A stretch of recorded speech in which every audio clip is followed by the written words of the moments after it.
how are you, family? Welcome back to my channel, the channel where it is naturally overflowing with love for the manga series Hyakuno or Haruno Kanajo, or the 100 Girlfriends who really love you. If you don't know what that series is, I've talked about that series a lot in my channel. So if you are interested, yeah, please consider subscribing. Be a part of the family. It would be nice. Support the manga, support the author, support the illustrator, and yeah, let's get on with the video. In today's Rindo, I'm going to be discussing about the 10th girlfriend of the Rentaro family, the Golden 10, the perfection-seeking waifu, the queen, queen-like attitude, narcissistic, golden girl, of the family. MIMIMI Utsukushisugi. MIMIMI Utsukushisugi. Nailed it. Anyway, I'm going to be talking about MIMIMI. She is the 10th girlfriend in the Rindo family, and I'm going to be discussing about her in PowerPoint, why she is so great. So naturally, if you didn't get the hint already, MIMIMI is naturally beautiful. She's straight up a powerhouse of beauty. Yes, she is quite narcissistic, but not really to a degree wherein you would find it annoying or just outright, it makes you want to hate her even more. That's not it at all. In fact, it's the opposite. It makes the moments where she does something a bit narcissistic, it's actually pretty cute. It's portrayed and it's drawn in a style wherein it's just so lovable, you can't really hate on it. And even a lot of the other facial features that she has, it does stick to that sort of reaction when you see I don't know, maybe the sort of reaction that you see from someone who is depicted as perfect would react to. You know what? Where I'm going with this is that she is simply, adorable in whatever face or expression that she makes. Now, she is also naturally perfect. It's kind of redundant, I guess. No, naturally perfect in a sense whenever she's sleeping in a middle of a snapshot, she's surprised, and even when in the moment when she first met Rentaro, it's all perfect. It's like, it's so picturesque. Like every sort of movement that she does, it's worthy of being a wallpaper, dare I say. Actually all of the girlfriends are. All of the girlfriends are wallpaper worthy. Even some of the hilarious drawn slapstick moments or scenarios within the chapters. It's so funny, And of course, she is naturally golden. Again, kind of redundant, but golden to the point where it's focusing towards her design or her figure as a character. Golden ratio. I wouldn't be surprised if she really does adhere to the golden ratio. Now, MIMIMI follows the standard, or she's also really following the sort of stereotypical trope to that of someone who's beautified, especially in Japan or within a Japanese Japanese environment. I'm just saying this based on opinion, right?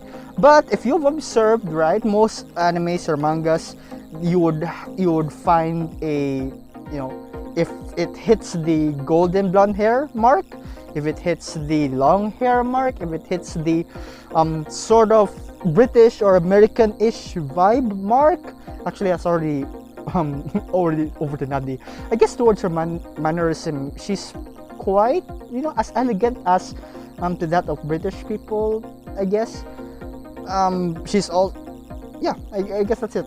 Those markers found within a lot of similar character tropes, or stereotypical character tropes in a lot of rom-coms and I guess any anime you could think of. Yes, she really does adhere, or really does follow a similar pattern, I guess, as well towards her design. Yes, MIMIMI is has blonde hair. Yes, she has white skin. Yes, she has long hair, and yes, she has a really nice figure, really nice proportions as well. As I've said, golden ratio, worthy, or even no, maybe she really does follow the golden ratio. But I believe that really each of these characters, every character is unique, right? That's kind of a stretch considering the whole rage with isekai MCs and whatnot. Well, that's a later topic to discuss. Point of the being is that every character is unique, and the way Mimimi is being portrayed portrayed within the series, that sticks to the concept of being a sort of narcissistic beauty queen, is her whole ideology of defining what perfection is, right? And I'll get to that later. But for now, I should also mention the really amazing school uniform design that she has. Simply brilliant. I really like it. Really like it. I mean, I don't know if it's because since she is a second year in high school, maybe the uniform changes. I guess no, not really. Cause Suri Senpai is already in third year and she wears a lab coat all the time. You know what? Anything goes. Anything goes in the manga. But I really absolutely love her. You know, her school uniform design. It's nice. Right. Now let's get into the insightful, or the, I don't know, I guess a philosophical insight towards Mimimi's definition of beauty and perfection. Naturally, this is such a very good message. It may be cliche, but you know, like most mediums that also incorporate this sort of idea, when it is being delivered in its scenes, then it makes all the difference to, you know, how impactful it can be. And I quote from Mimimi's dialogue: "Beauty is not something that is simply bestowed. It is something that you create for yourself naturally." Naturally in yourself, separated by a comma, right? So it's naturally, it's just like thing that she says at the end of her sentence. So yeah, don't get it wrong. Now, where I'm going with this, simply translated, it's don't judge a book by its cover, right? But most importantly, if you look really into it, deeper into it, or it's really literally just right there, beauty is something that you create for yourself, right? Through your hard work, through the efforts that you put into, you know, creating this sort of perfect image of yourself, or at least trying to better yourself, you know. Now, I do argue, right? It is arguable that, you know, some people can be born, you know, with unique, distinct features. Yes, that make it's what every one of us is unique, right? Don't get me wrong. But to how Mimimi puts it is that she also sees beauty as something that you can further elevate, right, through your own hard work, right? I argue that without makeup, or, you know, all the pretty nice things that she's bought, like expensive clothes or expensive makeup and the like, I argue that she is still beautiful for who she really is. And but Mimimi also wants to, you know, have this image of a beautiful person as someone who is her, and there's nothing wrong with that at all. It's really a matter of how you see yourself, how you really want to define perfection.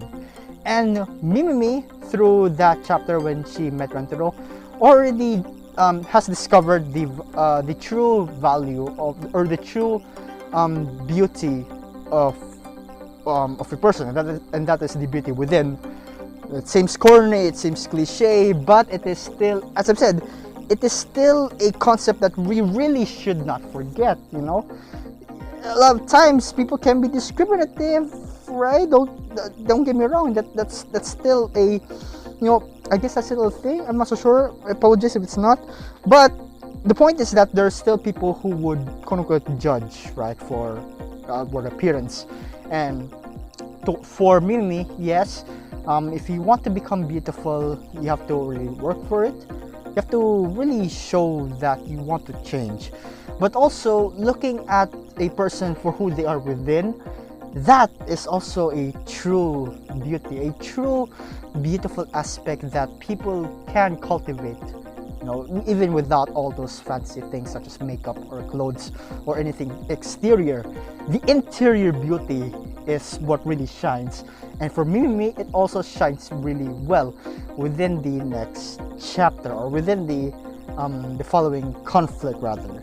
Now, I've talked about this conflict, right, when I was discussing my Tell Me Rindo on Nano, right, and their whole history. If you wanna take a look on that, I'll give the link down in the description below, so yeah, please do check it out. The history between Nano and Mimimi. But to break it down simply, Mimimi met Nano, and Mimimi really admires Nano for being so beautiful. She really admits as well to how beautiful Nano is. I agree as well, and probably all the other Nano stands in the world, right? Nano is beautiful, but back then, Nano really didn't want to have any form of human interaction. Really didn't want to waste the time. She was a AI robot. Nano AI, right? So she was so disconnected back then, Nano that is, that when Mimimi approached to befriend her, Nano shoved her. She just disregarded her, and it made Mimimi sad and really angry, upset. And then when the time came when they met, they had this whole contest in which they identified cute aspects, beautiful aspects of each of the girlfriends. Nano almost lost. Then Mimimi, with the upper hand, was about to win, but then my man Chadtaro swept in and really settled the whole score. Did the manliest thing I can ever think of, like a Chad. And then they reconciled because Nano really now knows the value of human relationships, of human contact, of being with other people, knowing that being with other people and loving, all these emotions are significant to your life. So Nano already knows that lesson, and she wanted to reach out to Mimimi for what she's done, because she felt bad for what she did.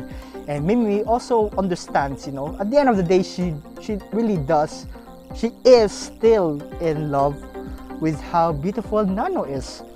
And yeah, that's essentially what happened. So the understanding between the both of them, it's a very nice resolution, like I've said. But right, the very contest that they had, it's already one of the indicators as well that Mimimi doesn't only look at the beauty from the outside, she also looks at the beauty from within, and that's very nice, very good.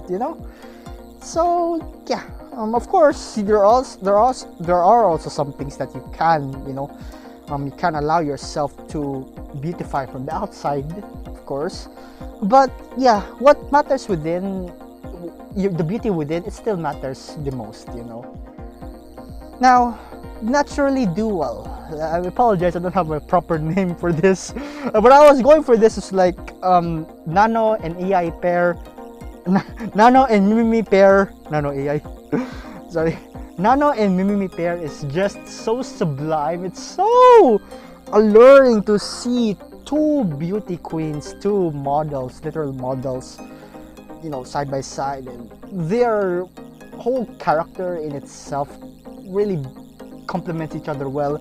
You have Mimimi with the golden hair, you have Nano with the platinum blonde hair, and it's just it's really mesmerizing. You have one who's acting like a kudere, Nano. You have also one who's acting like a boastful or narcissistic or really open person, towards her beauty, which is Mimimi.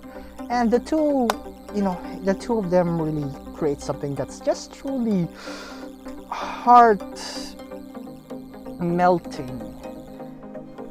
And the Thymageddon the Thymageddon part of the chapter when Momiji was introduced is just chef's kiss.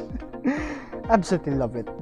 Now, with all that being said, Mimimi, she knows the value of perfection, she knows the value of beauty, she knows the value of seeing people for who they are. And at the end of the day, it's really just a whole naturally happy feat of unity, of warmth and love between her and the connections of the rest of the girlfriends in the Rindo family. And it's nice, it's simply nice. So, in conclusion, yeah, don't judge a book by its cover. Look at the beauty from within. Appreciate the beauty that each one of us have. We are all unique, and we can also find ways to better improve ourselves, not only from the outside but also from within. Mimimi's sort of addition to the whole to their family really makes a very nice and tight bond to allow members of the Rindo family to really further appreciate each of their quirks, no matter how eccentric, no matter how odd, no matter how weird they can be. Because at the end of the day, we always want to focus, we always want to see people for their good points, right? Improve on the bad, but also look ahead in the future towards the good of it, you know. So yeah, in conclusion, naturally, she really truly is beautiful. More than anything. It's subjective, yeah, but she's still good.